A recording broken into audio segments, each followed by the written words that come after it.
I just think, yes, safety around the lower part of the stables area is crucial, but safety at the other end is also as important. It may not have as much, as many users in that area, but it certainly doesn't change the fact that the horses can be skittish and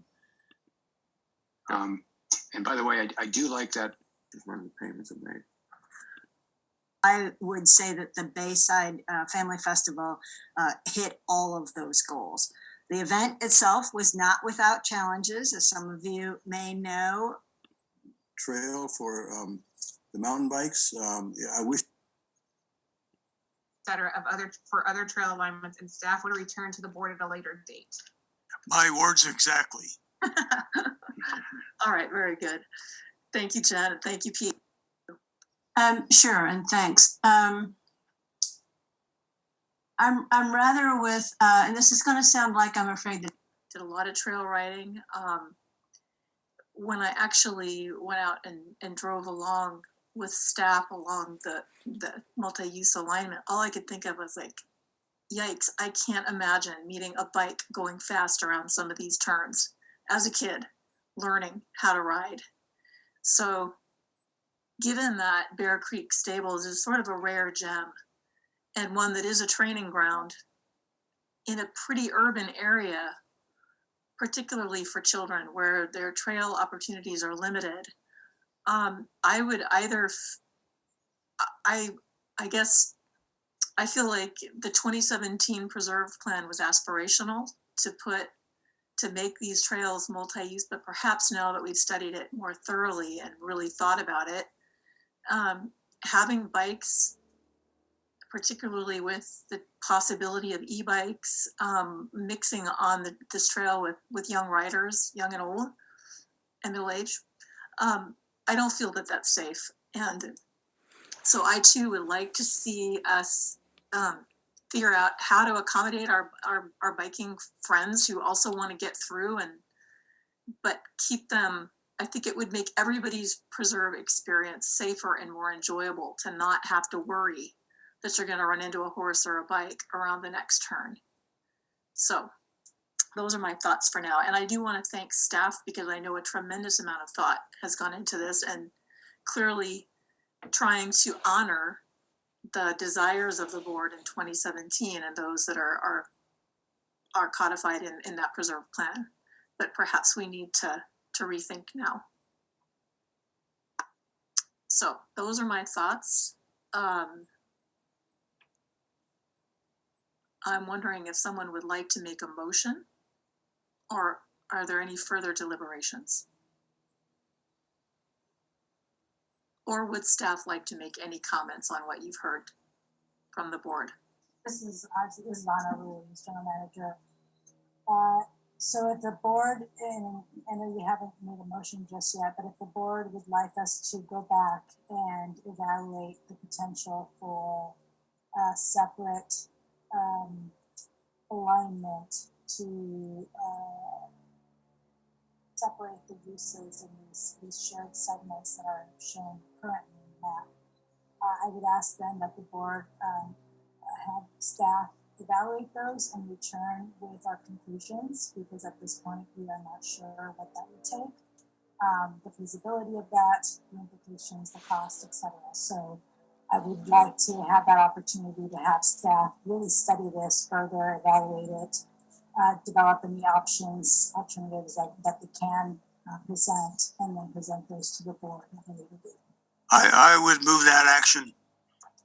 Mr. Director Searhead seconded. All right, thank you. We have a motion, a second. I see Director Irville, you had your hand up for a moment. I was actually going to say, why don't we go ahead and vote on the general manager's recommendation, but she just made another one, so I'm happy with the motion.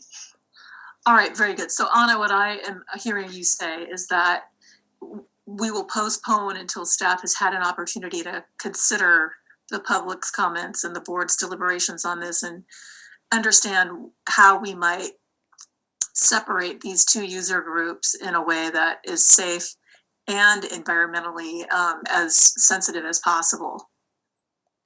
Okay, correct? Okay.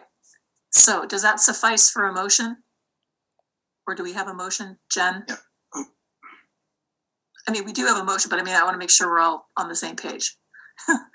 Yes, I don't have it in the format of a motion at this time. I just have General Manager Ruiz's comments to direct staff to study options for separate user group trails and potential alignments, stating that additional time will be needed to determine the feasibility, costs, environmental impacts, et cetera, of other trail alignments, and staff would return to the board at a later date. My words exactly. All right, very good. Thank you, Jen, and thank you, Pete. Can we have a roll call vote, please? Unless there's any further comment on this. I don't think it needs to be part of the motion, but I do want to clarify the section that we were looking at. And maybe, let's see if I can request remote control. And can you see my cursor now? I'm Bear Creek Stables. No. Oh, No. different map. Oh, now I can. Now we Whoop, there. said it. All right. On Bear Creek Stables? Yes. So, and this is, like I said, it doesn't have to be part of the motion, but I just want to understand the section. So as from hearing the board comments, the section of overlap is the section we want to look at. So this section here, which we know there's the constraints of the bridges, so we'll probably have to look at some shared use on those two bridge locations.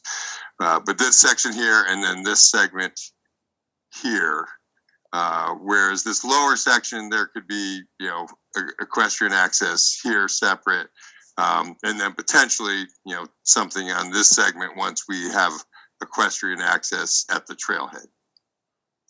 Are those the three segments that were of concern and interest to the board to provide additional separating trails? Director Riffle, did you have a comment on that, a thought? Yes, Brian, I think those are the areas that we would have the most amount of potential conflict. So I'm fine with that. And by the way, I do like that, the Briggs Trail, the Briggs Creek alternative, perhaps can be included as part of that separation idea. Right. So that this would, what we've already presented tonight, would be part of the separating the uses. I like that. I like that idea. Yeah. That's fine with me. And don't limit your thinking if we need another bridge. Yeah, I think that would be my only caveat is don't limit your thinking. I mean, if something else presents itself as an opportunity, let's go for it. Even if it costs a little bit more money, let's look at it or consider it. Yeah, I just wanted to get an idea conceptually when we go back and look at this that we're looking at the right area. Okay, good. Director Holman, I see your hand up. Yeah, and great points, Brian. I was just wondering if the clerk could put the motion on the screen. And the reason I asked if that could be done is because we have a lot of people who've been participating this evening. And it might be good if they can go back and, look at this motion or take a screenshot or whatever of this motion so that they have it to refer to later. Is that possible, Jen? It is. I'm trying to formulate it into a little bit more of a motion. Give me just a moment. Okay, sure. Thanks much. I think the other picture looks closer. It identifies the overlaps better.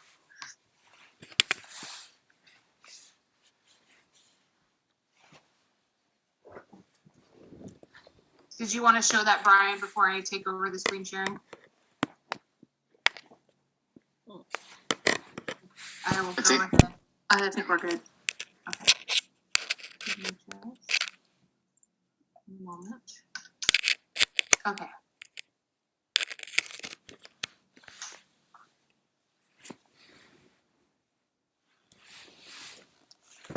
So for good or real, that's what I kind of captured into a motion based on General Manager Ruiz's comments. I may clean it up a little bit, just the phrasing of it, but that's based on her comments.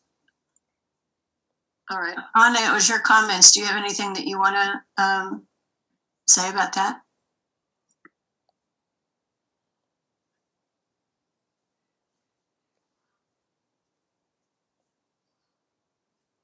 I think this generally captures it. I do understand the direction, and that is essentially to look at those segments of the proposed multi-use trail where there are shared uses currently, to separate those uses, and so that's where we will be focusing. All right, so if we have no further direction to staff on this motion, let's go forward with a roll call. President Kirsten Tucker? Yes, Director Kishimoto. Sorry, I didn't see your hand. Oh, you're muted now. I assume this is not a motion to reject the staff recommendation until we have a feasible option. So is it to develop additional options? Can we say that?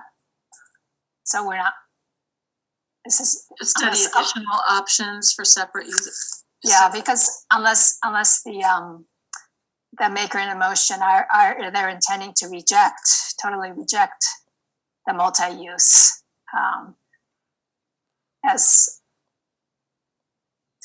I would keep it on the table if we're not able to develop single user groups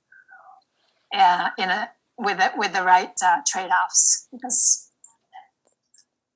I would suggest, that you have everything before you at the next meeting, because like I said, we don't quite yet know what exists out there for these separate alignments. mhm. And I think it'd be useful for the board to have all that information before you, as you make your decision, your final Right. decision. So just to clarify, maybe it would be to direct staff to add options or develop additional options. Study additional options for separate user group. That's fine. That looks Okay. good to me. All right, sounds good. All right, very good. Anybody else before we do this vote? Nope. All right, let's go ahead with the roll call vote then, please, Jen. Okay, Director Seer, Yes. Director Hassett, Yes.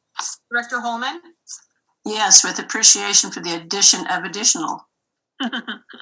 Director Kishimoto, Yes. Director Riffle, Yes. Director Siemens, Yes. and President Kirsten Tucker. Yes. Motion passes 7-0. All right, thank you. And once again, thank you to our public members for joining us this evening, and to my colleagues for this excellent deliberation, and to our staff, who I know are working so hard on this and bringing their best work forward. So we'll keep at it. All right, we'll move now to board business item number 9, which is our fiscal year 2023 budget and 3-year capital improvement and action plan. And Anna, would you like to make any comments at the beginning here?